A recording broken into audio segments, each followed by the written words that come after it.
Hello everyone, आइए start करते हैं क्लास 10 एक्सरसाइज 5.1 जिसको हम लोग कहते हैं समांतर श्रेणी। समांतर श्रेणी हम लोग पढ़ेंगे, यानी जिसको शॉर्ट फॉर्म में एपी कहते हैं, अर्थमेटिक प्रोग्रेशन। समझ गए? समांतर श्रेणी। पहला सवाल देखो क्या लिखा है कि प्रत्येक किलोमीटर की के बाद का टैक्सी का किराया, जबकि प्रथम किलोमीटर के लिए किराया कितना रुपया है? 15 रुपया। यहाँ लिखेंगे प्रथम किलोमीटर का किराया। प्रथम किलोमीटर का किराया कितना है? 15 रुपया। कितना रुपया है? 15 रुपया। 1 किलोमीटर का किराया कितना पड़ता है? 15 रुपया। ठीक। कह रहा है कि और प्रत्येक अतिरिक्त किलोमीटर के लिए 8 रुपया पड़ता है। मतलब देख लो, अगर 1 किलोमीटर जाओगे, ऐसे कह लो 1 किलोमीटर, या प्रथम 1 किलोमीटर का किराया, प्रथम 1 किलोमीटर का किराया। फिर इसके बाद अगर तुमको जाना है कितने किलोमीटर? 2 किलोमीटर का किराया, तो 2 किलोमीटर का किराया कितना पड़ेगा? 15 रुपया तो पड़ेगा ही पड़ेगा, लेकिन 1 किलोमीटर के लिए 15 रुपया, अगले किलोमीटर के लिए 8 रुपया, तो कितना रुपया हो गया? 23 रुपया।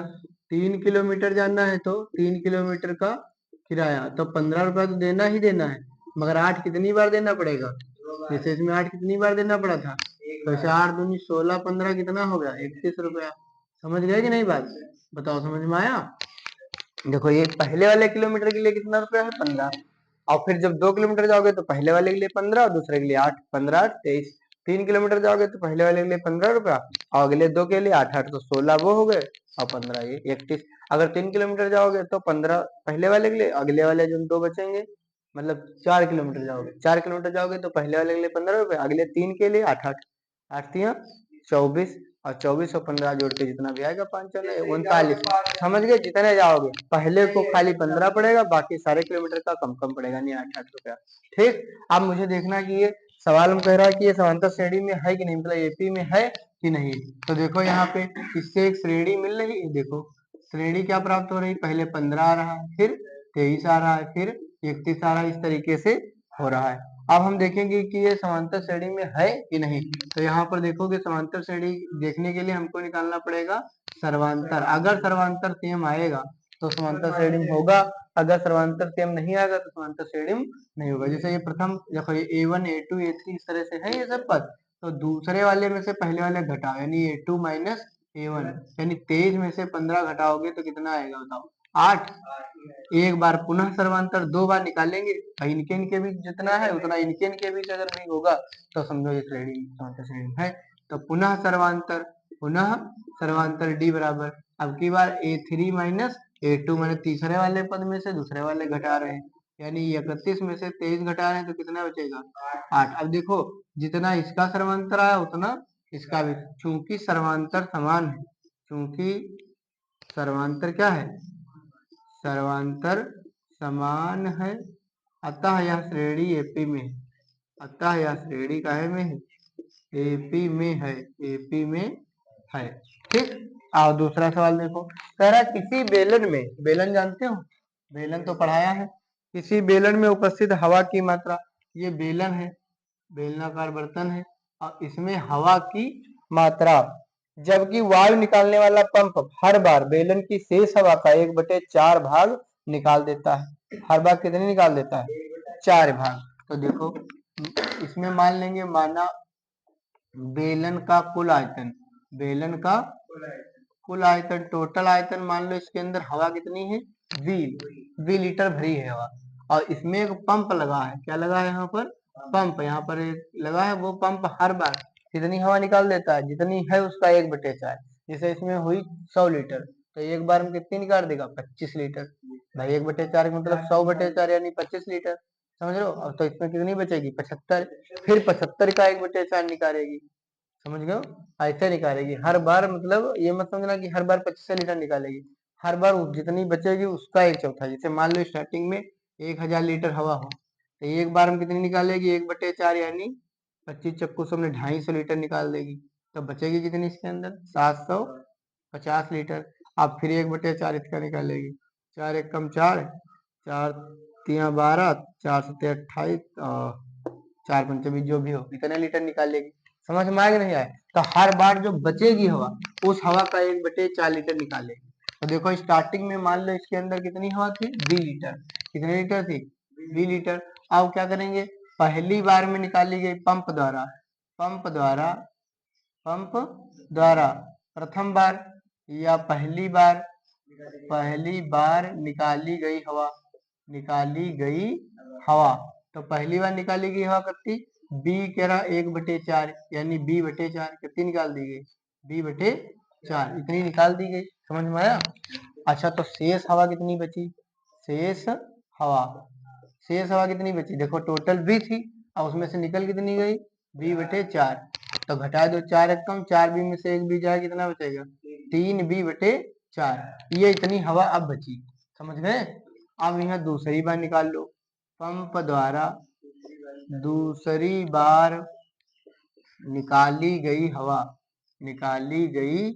हवा दूसरी बार कितनी इसमें से निकालोगे ना जितनी बची थी 3b/4 में से निकालोगे 1/4 तो कितना हो जाएगा 3b/4 चक्कू 16 ये निकल गई इतनी तो शेष हवा कितनी बची दूसरी बार पहले थी कितनी 3b/4 बची थी और उसमें 3b/16 निकल गई तो हर बराबर कर लो 4 चक्कू 4 से गुणा भाग कर लो तो 4 तिया 12b में से 3b जाएगा कितना बचेगा 9b/16 फिर अब देख लो 3 पद तो मिल गए हमको तो इससे इसी तरह लगातार चलता रहेगा तो श्रेणी क्या मिलेगी श्रेणी प्राप्त हुई। कौन सी श्रेणी प्राप्त हुई देखो पहले हमारे पास हवा कितनी थी बी फिर हमारे पास कितनी बची हवा फिर मेरे पास कितनी बची हाँ वो निकल गई वो मुझे नहीं लिखना है जो बची है हमारे पास जैसे स्टार्टिंग में हमारे पास इतनी थी फिर हमारे पास शेष हवा इतनी फिर शेष हवा इस तरीके से और भी अगर चौथी बार निकालेंगे पांचवी बार तो श्रेणी मिलेगी। अब देखेंगे कि यह समांतर श्रेणी है कि नहीं तो उसके लिए मुझे निकालना पड़ेगा क्या सर्वांतर डी यानी a2 - a1 यानी 3b/4 में से इसको घटाएंगे इस वाले b को दूसरे वाले पद से इसको घटाएंगे a2 - a1 लिखे ना लिखे तो समझाने के लिए और जो 4 एक कम 4b में से 3b जाएंगे कितना बचेगा -b/4 फिर पुनः सर्वांतर दोबारा निकालेंगे सर्वांतर अगर दोनों का सर्वांतर सेम आएगा तो इसमें से इसको घटाएंगे मैंने 9b/16 में से किसे घटाना है 3b/4 यहाँ हर समान कर लो 4 चक्कू 16 हो जाएगा अब ये भी 16 तो 9b में से 4 तिया 12 तो घटेगा नहीं तो 12 में से 9 जाएगा 3b/16 क्या सर्वांतर बराबर है नहीं अतः यह श्रेणी एपी में नहीं है। यहाँ क्या लिखेंगे चूंकि सर्वांतर समान नहीं है अतः यह श्रेणी एपी में नहीं ठीक समझ में आया लगा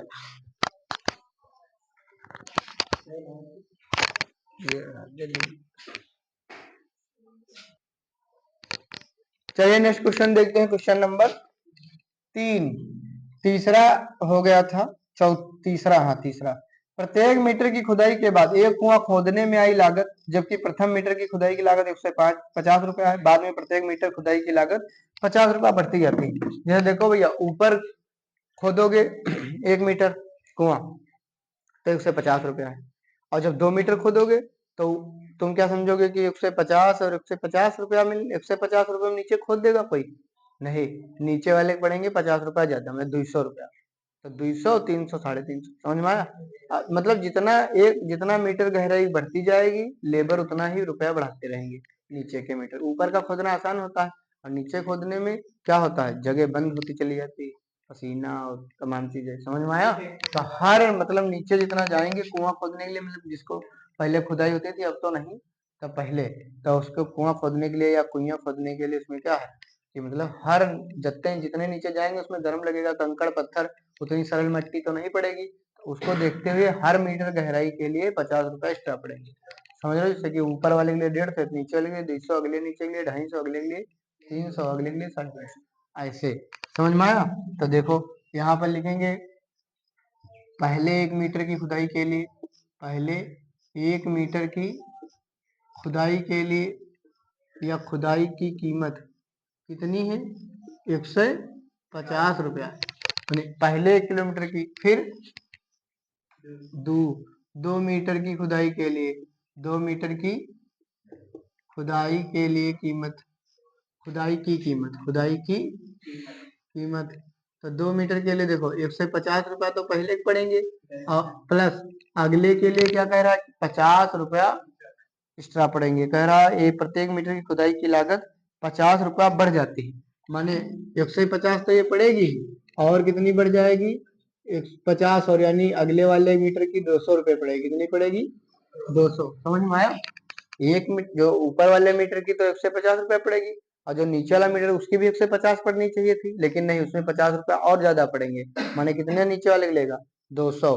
तो 200 ये 300, 350, कितना हो गया, 350। इसी प्रकार 3 मीटर की अगर खुदाई करेगा, 3 मीटर खुदाई की कीमत, खुदाई की कीमत कितनी पड़ेगी, देखो ऊपर वाले की के लिए तो 150 रुपया लेगा, लेकिन नीचे के जो दो खोदेगा, एक के लिए 250, और एक के लिए 200, अगले वाले के लिए 250।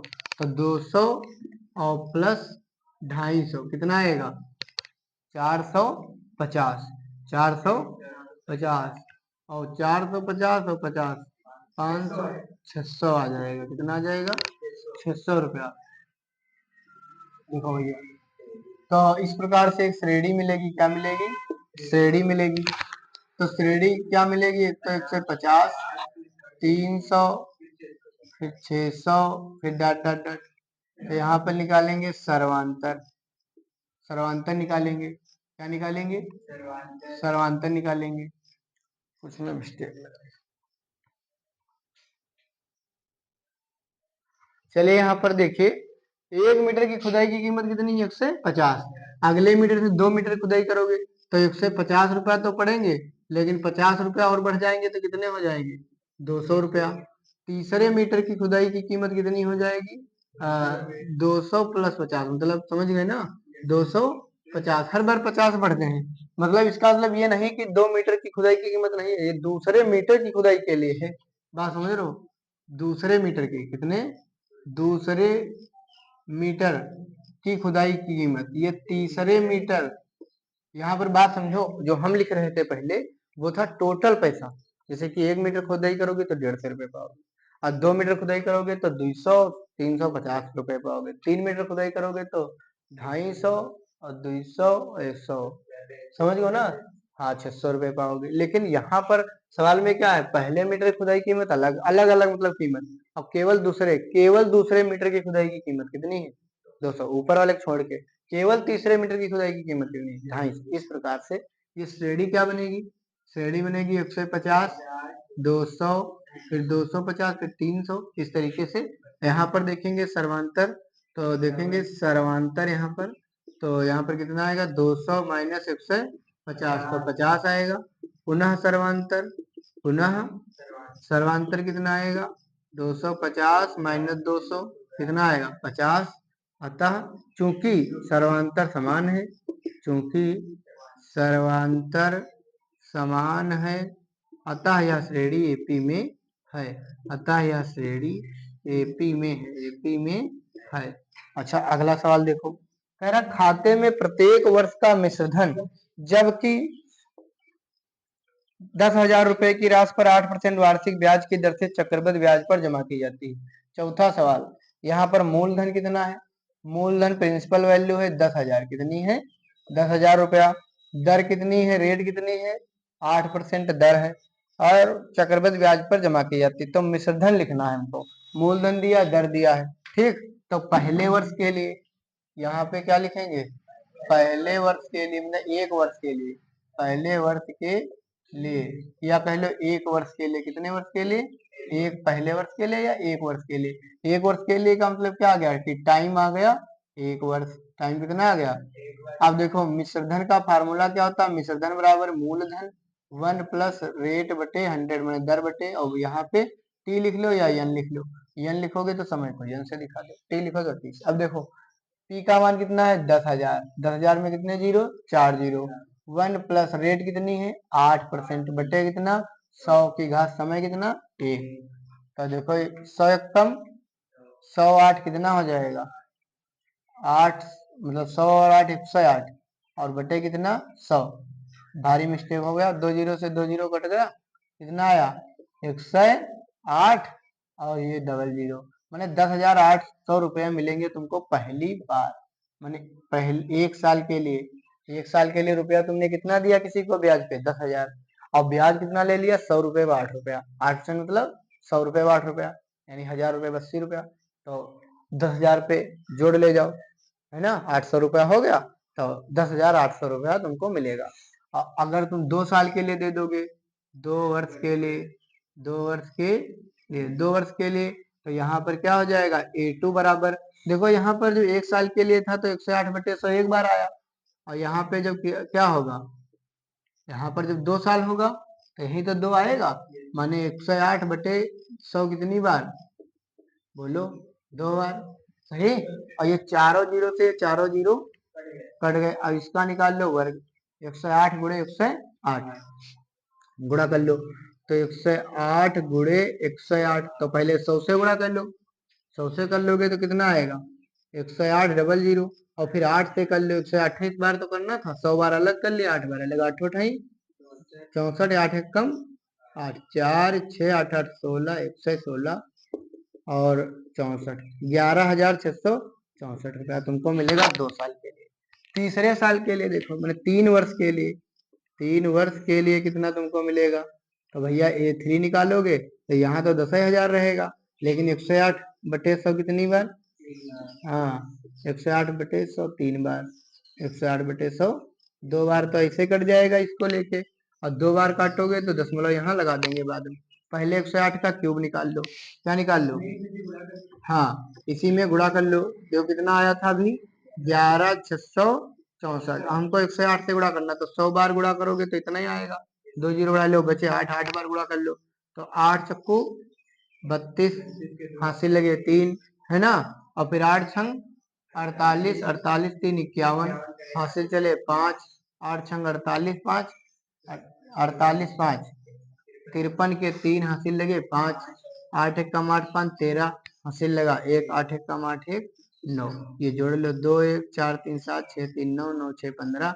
हासिल लगा 1 1 2, 12 59 71 2, जो भी आया है मतलब 12 59 71 2, ठीक, आई दहाई सैकड़ा हजार, मतलब इसमें नीचे 100 भी तो है, दशमलव भी तो यहाँ लगेगा, 2 जीरो कट के यहाँ पर कितना आ गया 12,597 रुपया 12 पैसा, ठीक। तो अब देखो, अब एक जो श्रेणी हमको मिल रही है, इधर लिख देता हूँ, एक यहाँ पे क्या मिलेगी श्रेणी, ये इधर का सवाल इधर आ रहा है, तो यहाँ पर एक श्रेणी प्राप्त हुई, क्या श्रेणी प्राप्त हुई A1 A2 A3, ऐसे ऐसे हमको मिश्रधन की श्रेणी मिल रही है।